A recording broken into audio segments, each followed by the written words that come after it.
नमस्कार, आप देख रहे हैं अनादि टीवी। मैं हूं आपके साथ ब्रजेश चौकसी।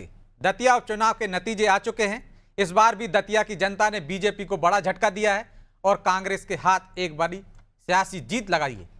दतिया उपचुनाव में कांग्रेस प्रत्याशी घनश्याम सिंह ने 6000 से ज्यादा वोटों के अंतर से जीत दर्ज की। न सिर्फ सीट बचाई बल्कि बीजेपी की पूरी चुनावी रणनीति पर भी सवाल खड़े कर दिए। यह चुनाव इसलिए भी खास था क्योंकि इसे बीजेपी और कांग्रेस ने प्रतिष्ठा का चुनाव बना दिया था। दोनों दलों ने जातीय समीकरण साधे, बूथ मैनेजमेंट पर जोर दिया, लिहाजा ये सीट कांग्रेस के खाते में गई। खैर, इस जनादेश के बाद बीजेपी और कांग्रेस ने क्या कहा वो सुनिए। 25,000 से ऊपर की जीत थी, लेकिन भारतीय जनता पार्टी का शासन, पैसा, दारू, उसने लीड कम कर दी। उधर थर्ड पार्टी को जो उन्होंने सपोर्ट किया और जनता डरी नहीं, 23 में डरी नहीं, 26। ईवीएम पे हमेशा सवाल उठाए जाते हैं कि ईवीएम में मैनिपुलेशन होता है। आप क्या है? क्यों नहीं होता? 40,000 से जीतने वाले 20 पे जीत रहे हैं हम। जो जनादेश है उसे हाथ जोड़कर सर झुका करके स्वीकार करता हूं।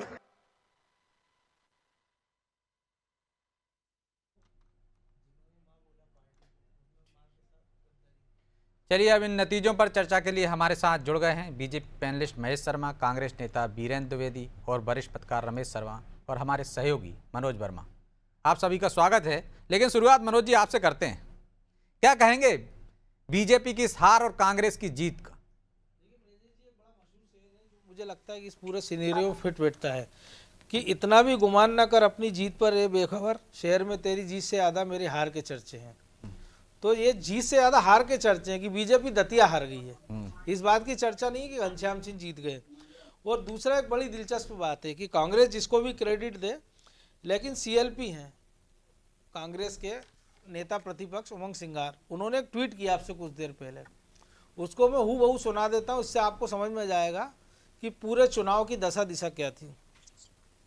दतिया में भाजपा की हार माँ पीताम्बरा देवी की असीम कृपा और माननीय राष्ट्रीय अध्यक्ष श्री मल्लिकार्जुन खड़गे जी एवं लोकसभा में नेता प्रतिपक्ष श्री राहुल गांधी जी के प्रेरक नेतृत्व में कांग्रेस पार्टी को मिली इस ऐतिहासिक विजय के लिए दतिया की जागरूक एवं सम्मानित जनता का बहुत बहुत आभार। ये जीत जनता के विश्वास, लोकतंत्र और कांग्रेस की जनसेवा के संकल्प की जीत है। जनता का विश्वास, कांग्रेस की ताकत। इसमें प्रदेश अध्यक्ष का तो कोई योगदान ही नहीं, इसका मतलब प्रत्याशी का कोई योगदान ही नहीं है। दिल्ली में बैठे मल्लिकार्जुन खड़गे के आशीर्वाद और राहुल गांधी के परम प्रताप से कांग्रेस की सीट जीत गई है। ये वो कौन कह रहा है? ये उमंग सिंगार कह रहा है। तो जो पार्टी अपने प्रदेश अध्यक्ष को क्रेडिट ना दे रही हो, जो उम्मीदवार को क्रेडिट ना दे रही हो, तो उससे इस पूरे चुनाव को आप इसे उससे समझ सकते हैं। तो इस पूरे एक चीज से समझ सकते हैं कि क्या है। बीरेंद्र जी क्या कहेंगे आप इस प्रतिक्रिया पे जो उमंग सिंगार ने कही है? देखिए, आज जनता के मतदान पर प्रतिक्रिया लीजिए। ये दतिया की महान जनता ने जो कांग्रेस के पक्ष में जनादेश दिया है और पूरी भाजपा दावा करती रही सुशासन का, मुख्यमंत्री अपने गवर्नेंस का, और पूरा मंत्रिमंडल पड़ा रहा भारी संसाधनों के साथ, सत्ता बल के साथ, जितने प्रकार के अनैतिक दल होते हैं सभी का उपयोग किया। लेकिन ये लोकतंत्र की जीत है, दतिया के महान जनता की जीत है और हमारे उन सारे कार्यकर्ताओं की जीत है और प्रदेश के तमाम उन नेताओं की जीत है जो दतिया में पूरे समय अथक प्रयास करते रहे। और हालांकि ये मार्जिन और अधिक होना था, लेकिन कुछ अनैतिक प्रयास हो गए और लोगों को ठगा गया। मतलब ईवीएम तो दोष मुक्त हो गई ना द्विवेदी जी? अब ईवीएम पे तो कोई दोष नहीं बचा ना, इस परिणाम से मुक्त हो गई वो। नहीं, ईवीएम, अभी ईवीएम पर डिबेट नहीं है। आज दतिया पर। अरे आपके दो नेता कह रहे हैं, पीसी शर्मा कह रहे हैं ईवीएम में गड़बड़ी नहीं होती तो 25,000 से जीतते, कुणाल चौधरी कह रहे हैं कि 40,000 से जीतते। बस ये अटकलें लगती हैं अक्सर कि ईवीएम में कुछ एक निश्चित वोट का मैनिपुलेशन होता है, तो अगर कम मार्जिन से प्रत्याशी जीत रहे होते हैं तो नतीजे प्रभावित हो जाते हैं। ऐसी आशंका नहीं, लेकिन दतिया सीट तो हमेशा इतनी मार्जिन से जीती हार हुई है ना। सारे प्रयास विफल हो गए। नहीं, दतिया में तो हार जीत इसी मार्जिन से हुई है ना, आगे पीछे जब भी हुई है 10,000, 2,000, 2,500, 6,000, तो 40 से कैसे जीत जाते, 25 से कैसे जीत जाते? इस बार के हालात थोड़ा अलग थे और हालातों के अनुसार फैसले बदलते रहते हैं लोकतंत्र में। तो श्रेय की लड़ाई अभी से शुरू हो गई क्या? उमंग सिंगार कह रहे हैं दिल्ली वालों का श्रेय है, मुकेश नायक कह रहे हैं कि जीतू भाई ने इतनी मेहनत की, 250 से ज्यादा बूथ पर गए, उम्मीदवार से ज्यादा मेहनत की, तो पार्टी में दो तरह की बातें क्यों आ रही? भाई जीत गए, खुशी मनाइए। वो टेक्निकल ट्वीट है, उस पर समीक्षा करने का मेरा जुरिडिक्शन नहीं है। और मुकेश नायक जी मध्य प्रदेश कांग्रेस कमेटी के मीडिया प्रभारी हैं। नहीं तो मुकेश नायक सही कह रहे हैं कि उमंग सिंगार सही कह रहे हैं, क्योंकि बड़े नेता तो उमंग सिंगार हैं, नेता प्रतिपक्ष हैं। मैं उन दोनों से छोटा हूँ, मेरा दायरा नहीं है कि मैं दोनों में से किसी को गलत अरे कह आप सकूं। पार्टी के प्रवक्ता हैं, दोनों की बात रख सकते हैं, कैसी बात करो आप? पार्टी बड़ी होती है कि नेता बड़े होते हैं? वो विभाग के अध्यक्ष है, वो नेता प्रतिपक्ष है। इसलिए कुछ नहीं बोलेंगे। लेकिन महेश जी, जीत से ज्यादा हार की चर्चा हो रही है। हार क्यों गए? रणनीतिक चूक हो गई कहीं? अनम्यूट कर लीजिए, म्यूट हैं आप अपनी तरफ से, अनम्यूट कर लीजिए। महेश जी, आपकी तरफ से माइक बंद है। भारतीय जनता पार्टी अपनी हार की भी समीक्षा करती है, अपनी जीत की भी समीक्षा करती है। भारतीय जनता पार्टी समीक्षा कर करके यहाँ तक पहुंची। हम 2 सांसदों की पार्टी हुआ करते थे और आज विश्व का राजनीतिक दल है। भारतीय जनता पार्टी पूरी विनम्रता के साथ इस जनादेश को स्वीकार करती है। हम उनमें से नहीं है जो ईवीएम पे आरोप लगाए, जो चुनाव आयोग पे आरोप लगाए। हम पूरी विनम्रता से जनता के फैसले का सम्मान करते हैं, सर माथे पर उसको रखते हैं। भारतीय जनता पार्टी निश्चित रूप से इस पूरे परिणाम की समीक्षा भी करेगी और तो कहीं तो आगामी चूक भविष्य हुई में होगी। क्या दतिया के लिए उपयुक्त हो सकता है, हमारे संगठनात्मक किस प्रकार की संरचना वहां होनी चाहिए, उसको देखते हुए भारतीय जनता पार्टी का शीर्ष नेतृत्व निर्णय करेगा।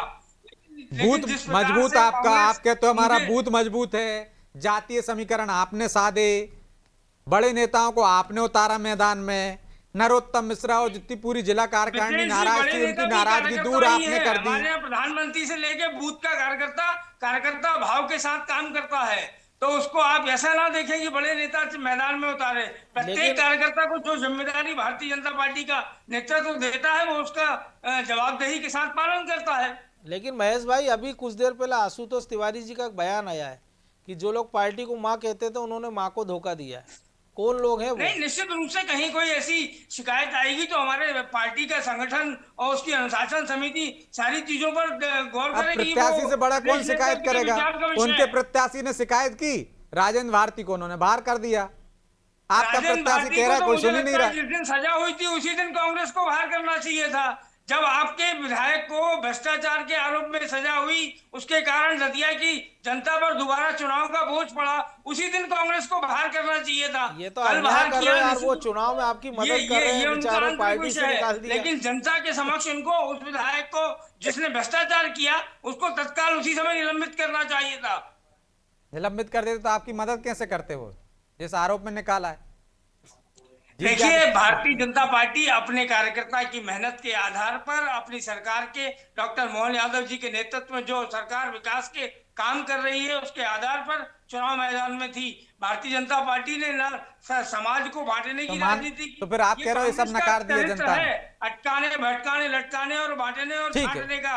शर्मा जी बड़े देर से इंतजार कर रहे हैं। शर्मा जी, भारतीय जनता पार्टी का कार्यकर्ता अभी भी वहां पे दतिया में पूरी विनम्रता के साथ जाएगा और जनता को शासन की योजनाओं का कैसे लाभ मिले, जनता दतिया की जनता का कैसे भला हो सके, उसको लेकर काम करेगा। लौट रहा हूं, दूसरे दौर में आता हूं। रमेश जी, आपका नजरिया क्या है? पूरे जनता में जो परिणाम आए हैं, दतिया में जनता ने जो परिणाम दिए हैं, क्या ऐसी उम्मीद थी? क्या मायने इस परिणाम के? देखिए, मोटे तौर पर दतिया के परिणाम को लेकर के अटकल नहीं लग पा रही थी। जो परिस्थिति वहां बनी थी उम्मीदवारों की घोषणा के बाद, उससे लग नहीं रहा था कि किसका पलड़ा भारी होगा। एक चुनाव बहुत दिलचस्प था, जैसा चुनाव दिलचस्प था वैसा पूरा प्रचार अभियान भी चला और लगभग वैसा ही परिणाम भी आया। स्वाभाविक रूप से इसमें अगर हम भाजपा की कमी को अगर देखें जिसके कारण वो हार गई है, वो मुझे लग रहा है कि 2 कारण उसके पीछे रहे होंगे। एक तो भाजपा की रणनीति का में कुछ ना कुछ कमी है, दूसरा कार्यकर्ता के परिश्रम में कुछ ना कुछ कमी है। अगर क्योंकि मतदान का प्रतिशत गिरा है और मतदान का प्रतिशत गिरा है तो इसका मतलब है कि पिछली बार जिन लोगों ने वोट दिए थे वो वोट देने नहीं गए। ये जवाबदारी कार्यकर्ता की होती है, वो घर घर जाता है और उनको वोटर्स को निकालता है। तो कहीं ना कहीं अगर जो कांग्रेस के भाजपा के खिलाफ वाला मतदाता तो घर से निकला, भाजपा का समर्थक मतदाता घर से नहीं निकला, एक बात हुई। दूसरा, कहीं ना कहीं इस बात का भी एक प्रश्न आ गया है, क्योंकि ये ठीक है कि हार जीत 6000 की है, लेकिन ये तस्वीर का एक चेहरा है 6000 की हार जीत।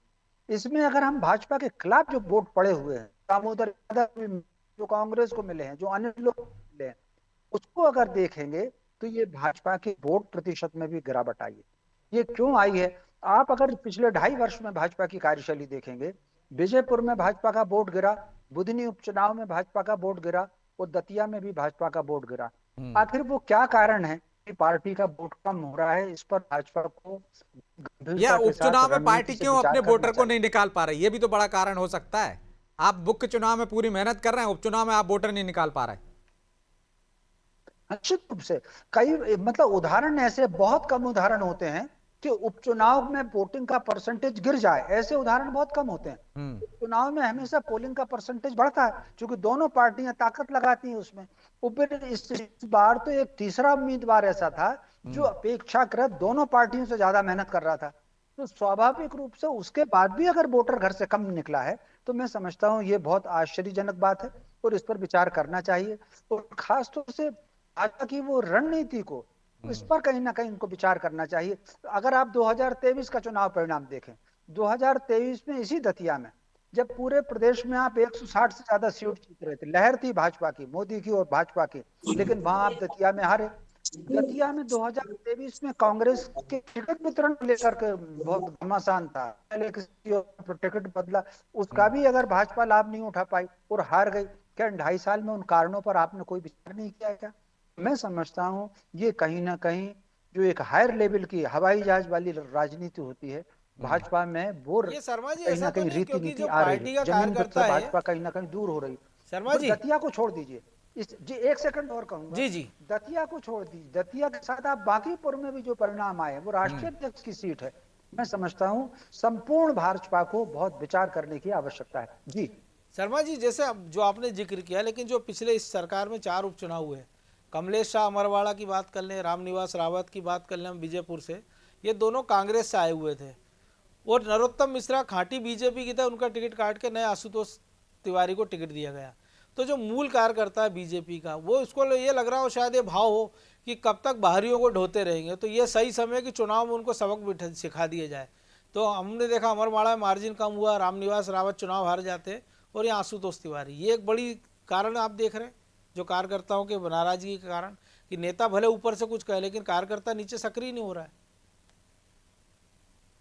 देखिए, मोटे तौर पर यहाँ मैं नरोत्तम मिश्रा के टिकट काटने की बात नहीं कहूंगा। टिकट अगर अनाउंस हो जाता है, उसके बाद टिकट अगर बदला जाता तो इसको हम टिकट काटना कहते हैं। सूची में ठीक है किसी का नाम सबसे ऊपर है और नीचे का नाम टिक हो गया, इसको टिकट काटना नहीं कहेंगे। आखिर वो क्या कारण था जिसके कारण नरोत्तम मिश्रा जी ने अति उत्साह में नामांकन पत्र भी खरीद लिया, चुनाव प्रचार भी शुरू और अगर टिकट नहीं मिला तो जो प्रदर्शन पूरे के पूरे भाजपा में हुआ है दतिया के अंदर, वो भाजपा की कार्यशैली का नमूना नहीं था। तो कहीं ना कहीं ये सारी चीजों को आत्ममंथन भाजपा के नेताओं को इसमें करना चाहिए और आत्ममंथन करके वो आगे उसको बढ़ना चाहिए। एक बात और जो मुझे ज्यादा चिंताजनक, इस चुनाव से ज्यादा चिंताजनक लगी, इस चुनाव पूरे के पूरे चुनाव में सकारात्मक मुद्दे, विकासात्मक मुद्दे कम रहे, नकारात्मक मुद्दे बहुत ज्यादा रहे। जब कभी भी राजनीति में सत्ता के लिए नकारात्मक मुद्दे हावी होते हैं, मान करके चलिए उसमें राजनीति में तो सफलता हो सकती है, लेकिन राष्ट्रनीति को उसका बड़ा आघात होता है। मैं समझता हूं ये राष्ट्र के दूरगामी हितों में नहीं है जो मुद्दे दतिया में चले, और चूंकि दतिया में चले तो मान करके चले मुद्दों की पुनरावृत्ति 2028 के चुनाव में जरूर होगी। इस पर भी बहुत विचार की आवश्यकता है। एक और चीज है ब्रजेश जी, बस 1 मिनट का समय लूंगा, कि अभी हमने देखा पीसीसी में जश्न मना, अभी मैंने आपको बताया है कि उमंग सिंगार का ट्वीट, और ये आप तस्वीरें देखी, ये दिग्विजय सिंह के बंगले की है, वहाँ पर ये जश्न अलग मंग रहा है, ये अलग कांग्रेस है। और वहाँ जो प्रेस नोट जारी किया उन्होंने, उसमें उन्होंने लिखा है कि दतिया विधानसभा उपचुनाव में कांग्रेस की शानदार जीत, पूर्व मुख्यमंत्री और वरिष्ठ कांग्रेस नेता दिग्विजय सिंह की सटीक रणनीति, समन्वय कौशल और कांग्रेस के प्रति विश्वास का परिणाम है। मतलब जीतू पटवारी यहाँ भी गायब है। तो ये समझ ही नहीं आ रहा कि जीता कौन है, यहाँ किसने जिताया है। ये जीत तो हो गई, लेकिन अब श्रेय की होड़ शुरू हो गई है। ये एक बड़ा दिलचस्प देख रहे हैं हम, क्योंकि बड़े नेताओं की तरफ से आ रहा है। और दिग्विजय सिंह वो आदमी है जो संगत पे पंगत जैसा कार्यक्रम चलाते हैं, जो कहते हैं गुटबाजी नहीं हो। और दिग्विजय सिंह जी वहां मंच पे बोल और के गए उनके थे, बंगले अवधेश पर नायक ये का जश्न हो टिकट रहा कटवाया है, उन्होंने। उनके समर्थक कहीं और जश्न करते तो समझ में आता। तो बीरेन जी सब एक साथ मिलकर जश्न क्यों नहीं मनाते? पूरी पार्टी को श्रेय क्यों नहीं देते? कोई किसी को दे रहा है, कोई किसी को दे रहा है। जीत हुई है, जश्न भी अभी सही से नहीं मना पाए, गुटबाजी फिर सड़क पर आ गई। अभी क्या है, किसी भी उपचुनाव में पूरी पार्टी के नेता कंट्रीब्यूट करते हैं तब रिजल्ट आता है। अभी मैं सतना में हूँ, यहाँ के विधायक सिद्धार्थ कुशवाहा जी की भी वहां प्रभारी बनाए गए थे, ड्यूटी लगी थी। यहाँ उनके समर्थक यहाँ नारे लगा रहे हैं, वो भी खुश हैं। तो अभी ये हर्ष उल्लास का समय है। हो सकता है थोड़ा बहुत फाउल भी हो जाए, लेकिन पार्टी सब कंट्रोल में है, कोई दिक्कत नहीं है। और समर्थक कभी कभी उत्साह में ऐसा काम कर देते हैं, लेकिन उसका मतलब ये नहीं है कि कांग्रेस में कोई बहुत ज्यादा गुटबाजी है या श्रेय को लेके। नहीं, समर्थक करें समझ में आता, लेकिन नेता खुद करें तब समझ में नहीं आता। समर्थक की बात समझ में आती, लेकिन उमंग सिंगार तो खुद नेता है ना।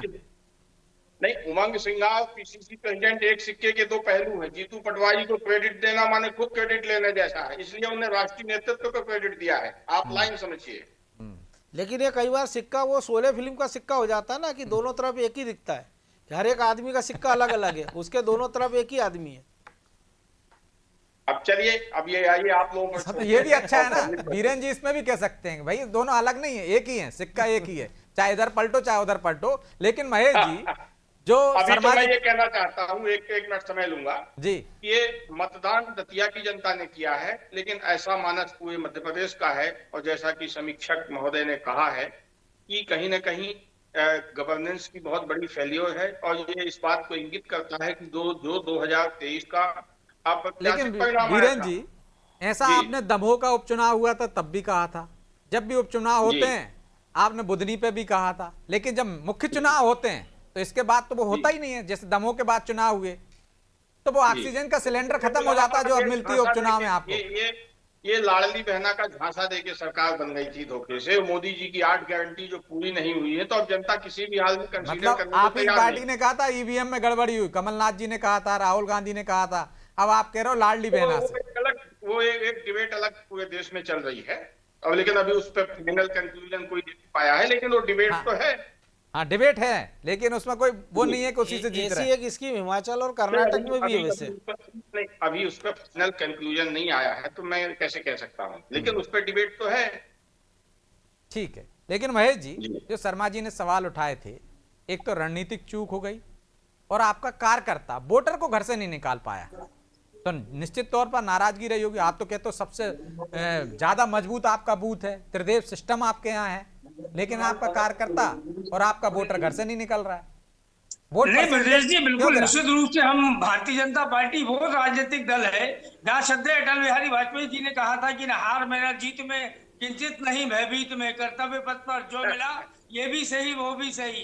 तो निश्चित रूप से भारतीय जनता पार्टी अपना आत्मावलोकन करेगी, जहां परिवर्तन की आवश्यकता होगी निश्चित रूप से नेतृत्व दिशा निर्देश देगा और परिवर्तन भी किए जाएंगे। कहाँ लगता है कि संगठनात्मक कोई कमी रह गई है, उस कमी परिवर्तन तो किया ही था आपने, अब तो कार्रवाई करने की बारी है। करते हुए काम को आगे बढ़ाने का, चालना देने का काम करेंगे।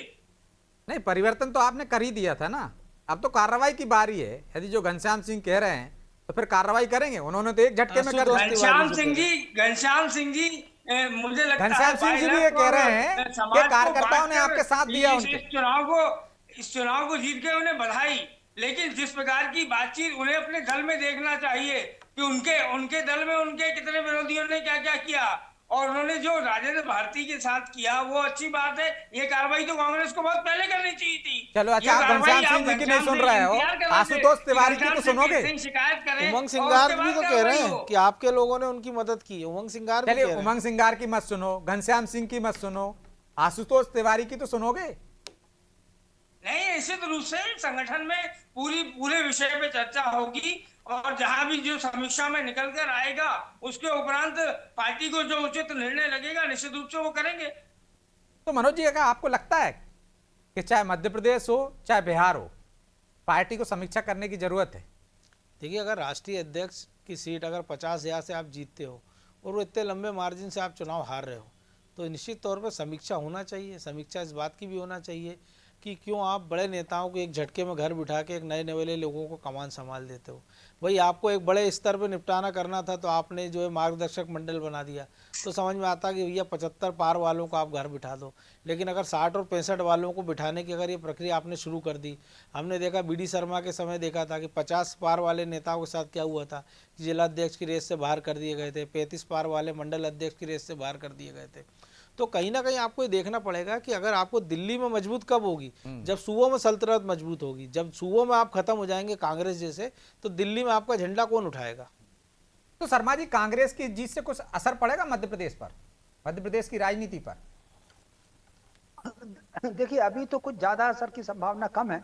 असर केवल इतना होगा कि कांग्रेस के कार्यकर्ता और उसके नेता बहुत उत्साह में आएंगे, भाजपा के कार्यकर्ता और नेता थोड़ा सा इनका उत्साह कम होगा। राजनीति पर इसका कोई बहुत ज्यादा प्रभाव पड़ेगा, इसकी मुझे संभावना कम है। उसका एक कारण, क्योंकि राजनीति पर का प्रभाव पड़ने का मतलब है कि कहीं ना कहीं जो बड़े पद हैं, नेतृत्व करता है, उनमें परिवर्तन। तो मुझे मेरे आकलन में आने वाला कल कैसा होगा ये तो नहीं कह सकता, लेकिन मेरे आकलन में भाजपा के जो दोनों नेतृत्व हैं उनमें अभी फिलहाल परिवर्तन की संभावना मुझे नहीं दिखती है। तो राजनीति पर असर पड़ने का तो कोई सवाल नहीं उठता। संगठनात्मक दृष्टि से कुछ नई नियुक्तियां हो सकती हैं, जो नियुक्तियां भी हैं उनको हटने की संभावना भी मुझे नहीं दिखती। कुछ नई नियुक्तियां हो सकती हैं, कुछ और चीज जोड़ी जा सकती है, पार्टी के कार्यक्रमों में, आयोजनों में कुछ जोड़ी जा सकती है। बाकी बड़े स्तर की राजनीति में परिवर्तन का मुझे संभावना कम दिखती है। और कांग्रेस की राजनीति पे जीतू पटवारी और मजबूत होंगे, गुटबाजी अब खत्म हो पाएगी, आला कमान और फ्री हैंड देगा? देखिए, कांग्रेस में और भाजपा में एक आधारभूत अंतर है जो मैं कई बार कह चुका। कांग्रेस चूंकि मास बेस्ड पार्टी है, उसमें गुटबाजी कोई खत्म नहीं कर सकता। कांग्रेस में गुटबाजी तब भी थी जब गांधी जी थे, तो कुल मिलाकर को एक बार गांधी जी ने त्याग पत्र दे दिया था, गुस्से में आकर के सुभाष बाबू ने त्याग पत्र दे दिया था। तो कुल मिलाकर के कांग्रेस चूंकि मास बेस्ड पार्टी है, ये उसकी ताकत भी है और कमजोरी भी है। ये गुटबाजी कभी खत्म नहीं होगी।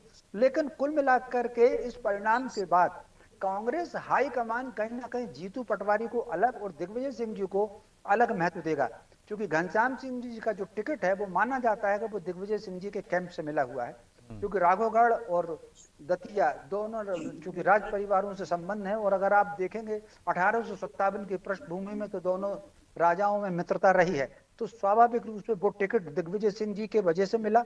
चुनाव प्रचार बहुत ज्यादा ताकत झुकी जीतू पटवारी ने, तो चाहे संयुक्त रूप में हो या अलग अलग हो, कांग्रेस हाईकमान दिग्विजय सिंह को भी थोड़ा प्रोत्साहन करेगा और जीतू पटवारी को भी करेगा, क्योंकि जयवर्धन सिंह भी वहां डेरा डाले हुए थे। दोनों का ही कद बढ़ेगा, हाईकमान में विश्वास बढ़ेगा। लेकिन मैं माफी चाहता हूं क्योंकि समय की बाध्यता, इसलिए चर्चा को यहीं विराम देना होगा। आप तीनों मेहमानों का बहुत बहुत धन्यवाद। तो मध्य प्रदेश की राजनीति पर दतिया के परिणाम का कितना असर पड़ेगा ये तो आने वाला समय बताएगा, लेकिन कांग्रेस में दो नेताओं का कद जरूर बढ़ जाएगा और उन पर आला कमान का भरोसा भी बढ़ेगा। बहरहाल दतिया के दंगल में इतना ही। मुझे दीजिए इजाजत और आप देखते रहिए अनादि टीवी। नमस्कार।